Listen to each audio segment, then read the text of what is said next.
عزیز ناظرین، آج کے اس ویڈیو میں بہت ہی پاورفل، آسان اور بہترین وظیفہ یا عمل بتائیں گے انشاءاللہ، جس سے آپ کا مسئلہ حل ہو سکتا ہے اور آپ کی پریشانی بھی دور ہو سکتی ہے، جس کے لیے آپ اس ویڈیو کو آخر تک پورا دیکھنا ہوگا، کیونکہ وظیفہ یا عمل کرنے میں کوئی دقت یا پریشانی نہ آئے۔ عزیز ناظرین، آج کے اس ویڈیو کی خاصیت یہ ہے کہ اگر کوئی شخص صالح اولاد کی پیدائش ہونے کی خواہش رکھتے ہو تو خاص طور پر ان کے لیے بہت ہی پاورفل، آسان اور یہ بہترین سا چھوٹا سا وظیفہ کو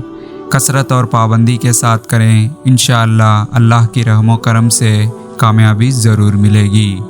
عمل یا وظیفہ کرنے کا طریقہ یہ ہے کہ سب سے پہلے 11 مرتبہ درود ابراہیمی پڑھنا ہے، پھر یا اولو 300 مرتبہ پڑھنا ہے، پھر اس کے بعد 11 مرتبہ درود ابراہیمی پڑھنا ہے، یعنی کہ اول اور آخر میں 11 مرتبہ درود ابراہیمی پڑھنا ہے، پھر یا اولو 300 مرتبہ پڑھنا ہے،